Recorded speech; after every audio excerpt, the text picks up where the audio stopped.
video kali ini kita akan membahas mengenai pengerjaan bab 4 skripsi menggunakan eViews. Untuk mengisi bab 4, sebaiknya teman-teman dimulai dengan membuat template dulu di Word yang berisikan pertama statistik deskriptif, kemudian uji model, uji asumsi klasik, uji hipotesis, linear berganda, koefisien determinasi. Ini template baku yang biasanya dibutuhkan di pembahasan bab 4 skripsi. Adapun di dalamnya nanti mengikuti ketentuan berlaku ya.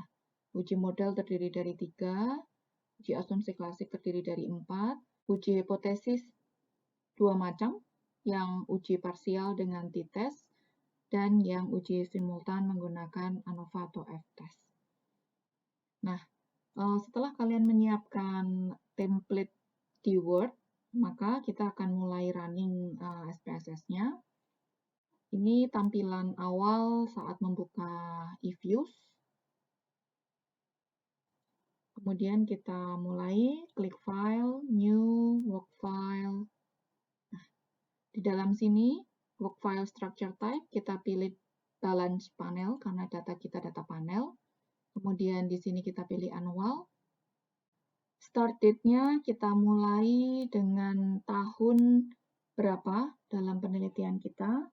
Kebetulan kita menggunakan data 2016. Kemudian tahun terakhirnya yaitu 2020. Jumlah perusahaannya yang akan kita pakai itu adalah 70. Jadi kita ketikkan seperti ini. Kita klik OK. Maka akan muncul work file seperti ini. Dibiasakan kita save dulu ya. Setelah muncul work file seperti ini, kita tinggal klik kanan, kemudian new object. Nah, kita di sini pilih yang serif. Dalam penelitian kita ini, kita ada 4X dan 1Y. Yang pertama saya akan membuat variabel yang pertama, yaitu variabel MVE. Jadi, ini saya tuliskan X1. Kita klik OK. Kemudian di sini bisa diklik. Tekan Ctrl C, Ctrl V. Kemudian kita ganti X2. Di OK. Kemudian kita Ctrl C, Ctrl V untuk X3. Klik OK. Ctrl C, Ctrl V untuk X4. Dan yang terakhir Ctrl C, Ctrl V untuk yang Y.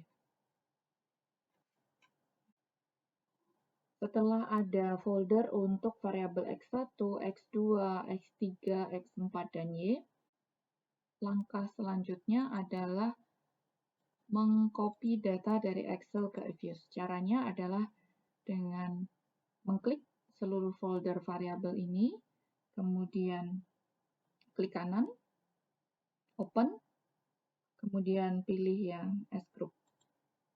Akan muncul seperti ini datanya. Nah, ini bisa kita masukkan satu persatu. Kita akan buka tabel.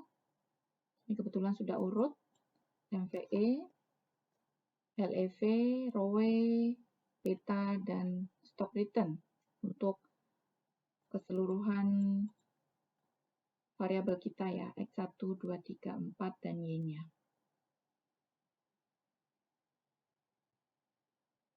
Bisa teman-teman kopas seperti biasa, kemudian dimasukkan. Klik Yes. Akan muncul seperti ini.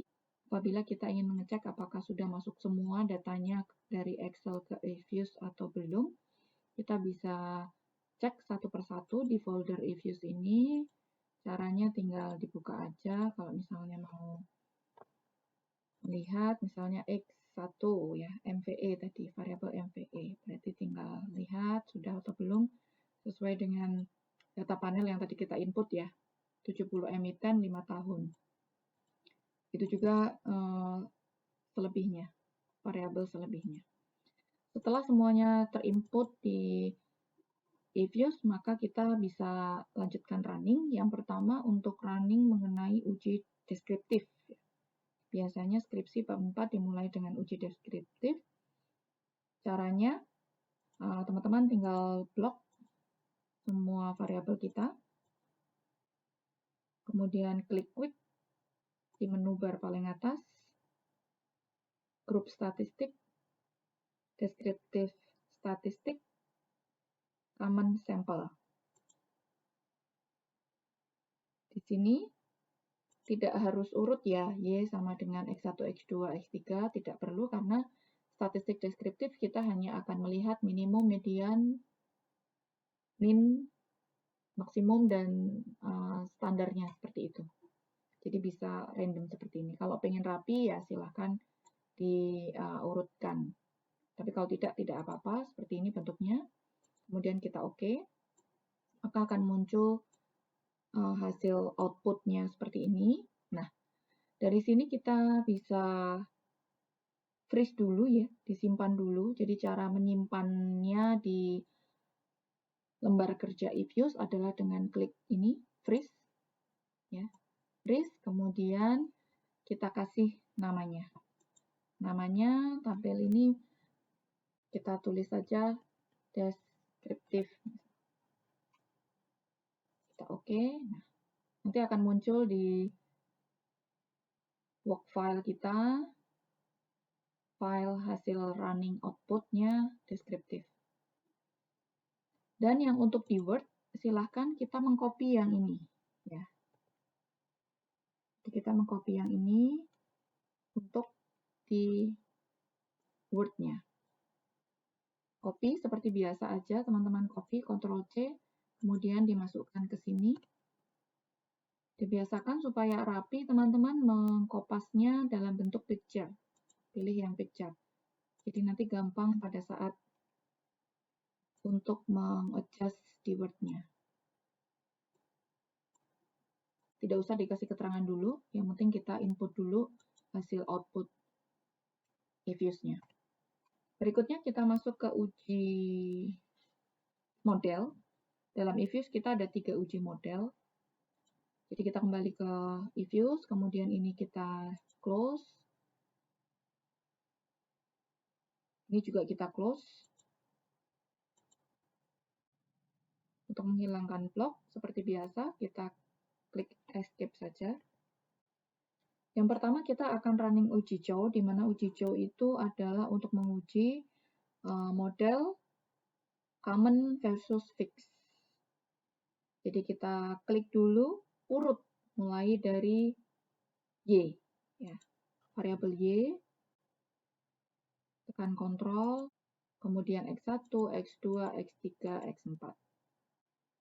Kemudian klik kanan, open as equation. Jadi di sini sudah rapi ya, teman-teman kalau perhatikan di sini sudah muncul equation-nya atau persamaannya sudah rapi, Y, X1, X2, X3, X4, C. C itu konstanta. Konstanta boleh dipindah ke depan X1 atau tidak apa-apa, karena kita pada kali ini hanya akan menguji model saja. Jadi kita langsung klik option. Karena kita ini mau uji Chow, maka panel option-nya kita yang pertama adalah none. None di sini adalah sama dengan common ya, kalau di eViews. Jadi common, fixed, atau random. Uji Chow itu common versus fixed. Maka yang pertama adalah kita pilih none, kemudian kita OK. Setelah keluar outputnya, kita estimate. Kemudian kita running lagi dengan menggunakan fix. Klik OK. Hasil running yang terakhir, itu kita uji. Cara ujinya adalah dengan klik View.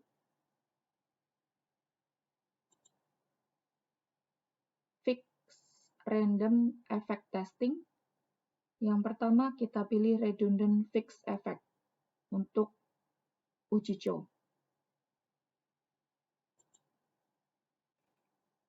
Setelah keluar hasil output yang ketiga, ini adalah yang kita simpan sebagai hasil uji Chow. Uji Chow-nya melihat ke arah ini, cross-section chi-square probability.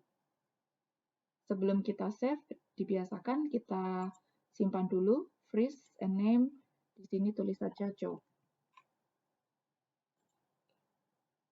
Oke, kita copy hasil ini ke Word.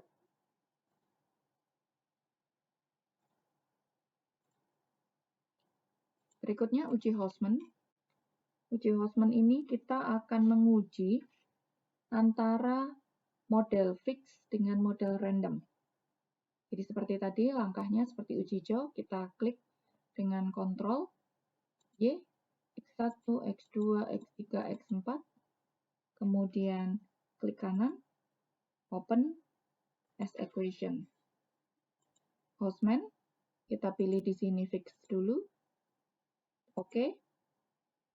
Kemudian estimate, panel optionnya diganti random, oke. Output yang kedua ini kita view, kemudian kita pilih fixed random effect testing, Hausman, pilih correlated random effect Hausman test, kita klik. Kita freeze, kita simpan dulu, name-nya Hausman.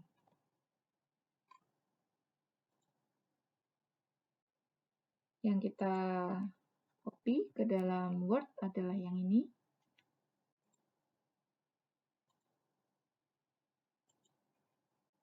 Kemudian uji model ketiga yaitu uji Lagrange multiplier. Kita close dulu. Langkahnya sama seperti uji-uji sebelumnya. Uji LM ini adalah untuk menguji random dengan common. Jadi kita klik kanan, open as equation, random dengan common ya, berarti random dulu. Kita klik OK. Estimate, kita ganti common. Common itu none. Oke. Kemudian view, fixed random testing, kita pilih yang ini, LM. Lagrange multiplier. Ini kita simpan. LM. Ini yang kita kopikan ke Word. Output yang ketiga.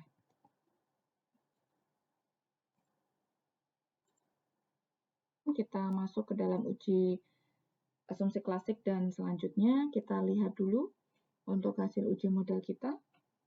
Yang pertama uji Chow. Uji Chow di sini itu kita melihat di bagian cross section chi-square probability-nya ya. Hasil di sini 0,0000. Ketentuannya itu kan berbunyi apabila nilai probability itu lebih kecil daripada 0,05 atau 5% gitu ya, maka modelnya yang dipilih adalah fix.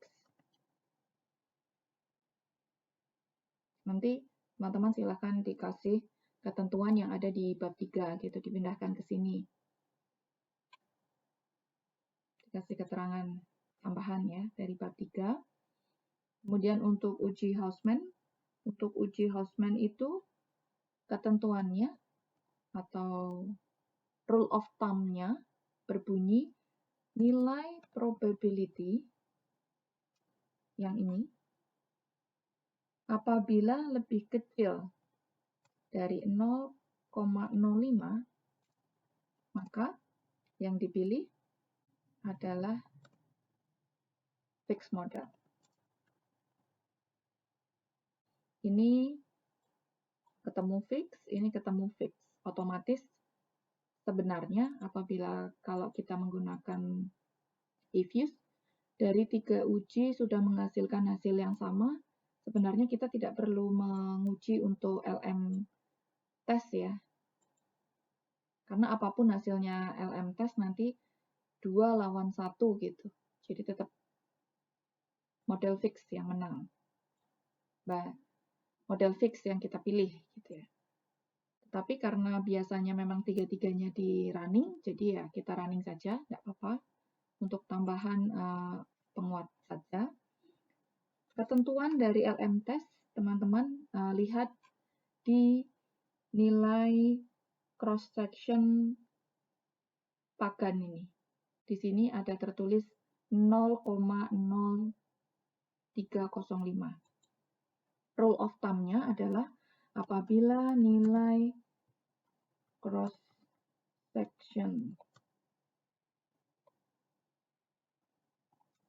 pagan lebih kecil dari 0,05,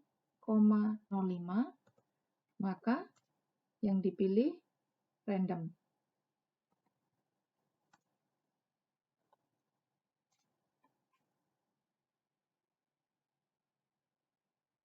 (0,03) itu lebih kecil dari 0,05.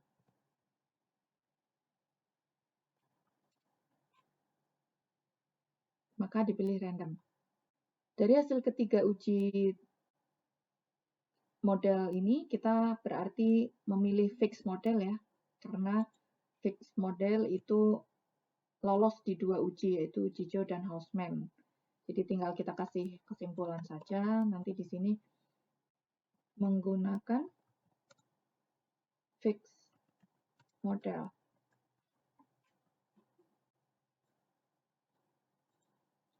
Setelah kita dapat model mana yang akan kita gunakan dalam penelitian ini, kita lanjutkan untuk running if-use-nya, masuk ke uji berikutnya, uji asumsi klasik. Uji asumsi klasik seperti biasa, kita diklik dulu untuk variabel-variabelnya, dimulai berurut dari variabel Y, X1, X2, X3, X4. Tekan Ctrl ya. Klik kanan, open as equation. Karena kita tadi sudah uji model dan yang kita pilih adalah fixed model, jadi ini dipilih dulu, fixed model. Oke, di sini karena kita akan menguji mengenai uji T, persamaan linier, dan sebagainya, dibiasakan supaya outputnya rapi, untuk konstanta C-nya kita pindahkan dulu ke Y. Supaya nanti hasilnya bagus. Y sama dengan konstanta plus minus X1, plus minus X2, dan seterusnya. Kemudian kita klik OK. Akan muncul output seperti ini. Nah, satu klik ini akan menghasilkan beberapa output. Ya, yang pertama kita lihat di sini, angka yang muncul di output di sini, kolom probability, itu bisa kita gunakan untuk menjawab pertanyaan uji T atau uji parsial. Jadi ini bisa kita kopikan ke bagian uji parsial. Ini copy picture, dan yang terakhir kita kopikan ke linear berganda. Karena kita bisa lihat dari koefisien ini ya, Y sama dengan konstanta ditambah plus minus X1, 2, dan seterusnya. Selanjutnya, hasil output ini juga bisa kita kopikan, yang di bawah ini kita kopikan juga untuk beberapa kebutuhan bab 4 ya. Kita lihat di sini ada adjusted R-square, koefisien determinasi, probability F statistik untuk simultan, dan Durbin-Watson untuk autokorelasi. Jadi kita bisa kopikan ke template-nya, di sini F-test, koefisien determinasi, kemudian auto korelasi. Jangan lupa di save juga, freeze, kemudian name parsial. Kalau masalah pemberian nama terserah kalian ya. Kalau mau 2 berarti pakai underscore. Misal uji underscore parsial. Gitu. Kalau mau 2 kata. Kemudian untuk normalitas dan sebagainya ya, ini kita close dulu. Kalau untuk uji normalitas sama kayak tadi, open, equation, kita di fix ya. Fix. Kemudian C-nya dipindah ke depan dulu, biar rapi aja. Oke, tadi ini ke delete, maaf. Nih, kalau sudah, view, kemudian pilih residual diagnostic, pilih histogram normality test. Akan muncul seperti ini. Ini bisa di-copy ke normalitas.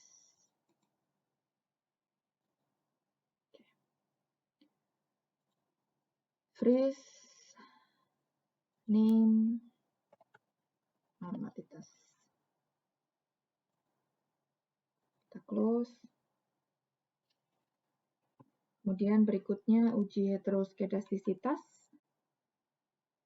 Uji skedastisitas, heteroskedastisitas. Sekarang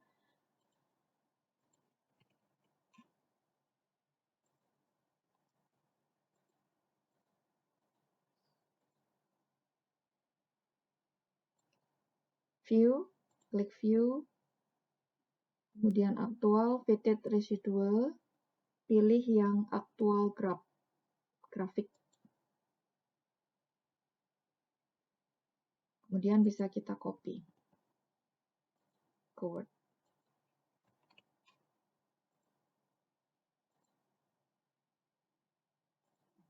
Ini juga bisa dikasih nama.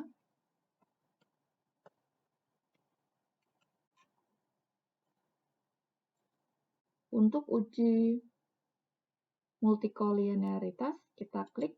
Ini boleh sembarang, nah kliknya. Kemudian kita klik quick di menu bar atas. Kemudian pilih group statistik. Kemudian pilih correlation. Kemudian kita klik OK. Hasil outputnya, ini kita freeze dulu. Kita kasih name, multicol. Sini, copy ke Word, multicol.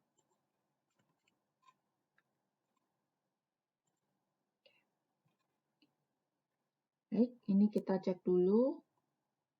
Untuk asumsi klasik, normalitas, heteroskedastisitas, auto, multicol sudah, uji T sudah, uji F sudah, linear berganda sudah, koefisien determinasi sudah. Jadi sekarang kita tinggal membaca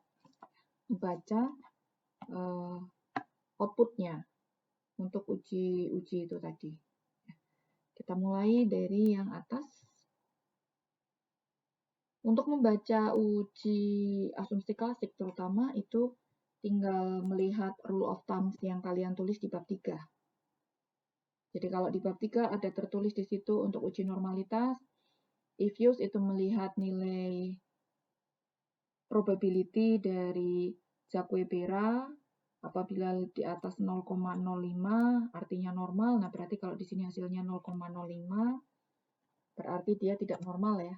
Nilai probabilitas Jacques-Bera hasil dari output kita itu adalah 0,000, di mana lebih kecil dari 0,05 maka data tidak normal.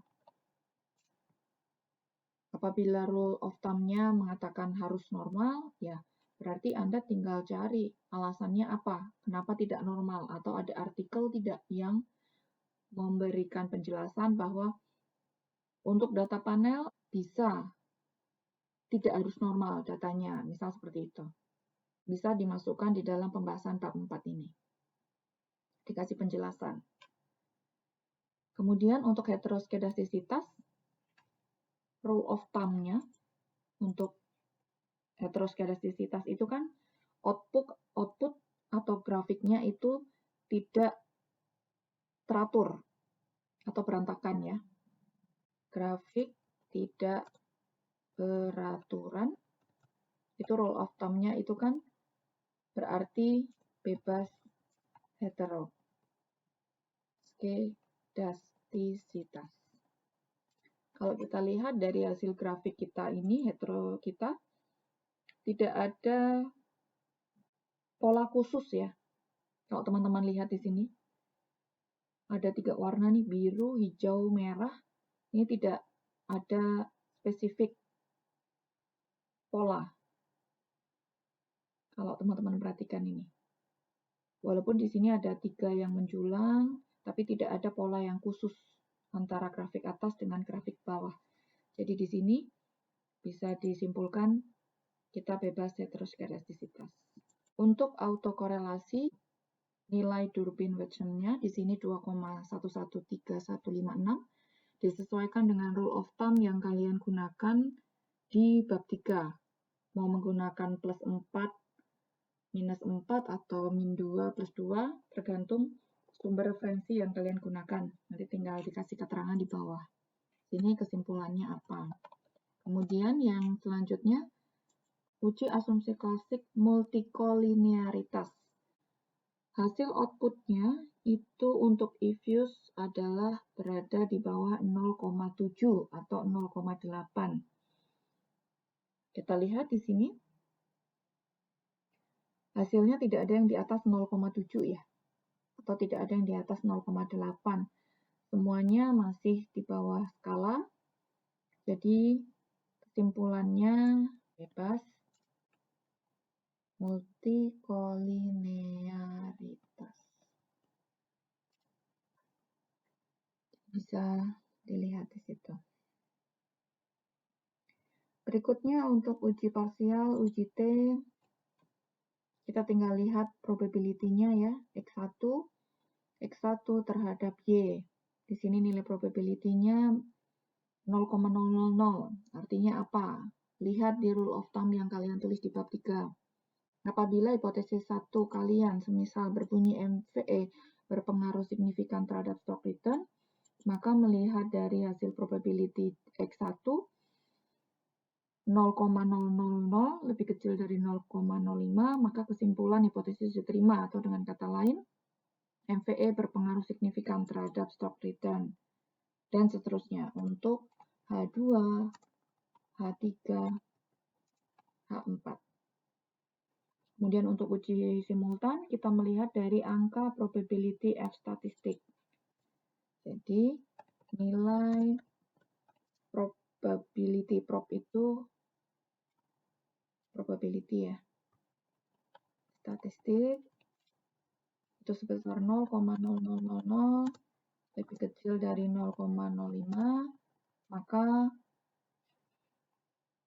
semua variabel independen berpengaruh secara signifikan terhadap stock return.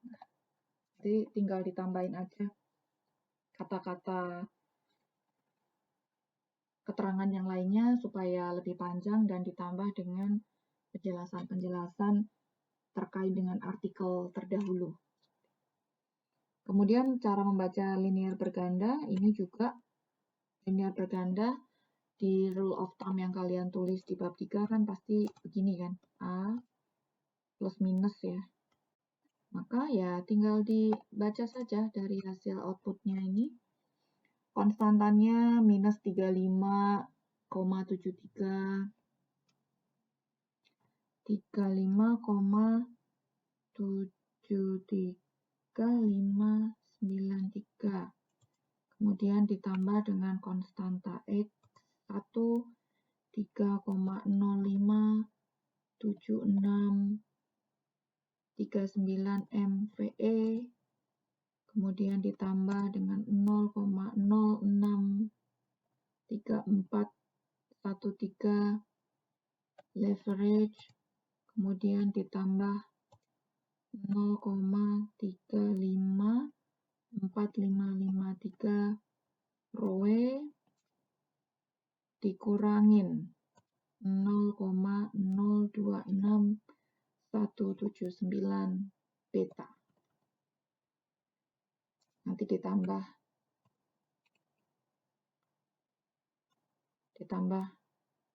E ya, biasanya seperti itu. Error atau apa, terserah. Tergantung kalian di bab 3-nya. Nanti tinggal dikasih keterangan cara bacanya seperti apa untuk hasil angka ini. Kemudian untuk koefisien determinasi, kita menggunakan adjusted R-squared. Jadi di sini ada tertulis 0,247567. Nilai adjusted-nya itu 0,247567 atau sama dengan 24,7567%.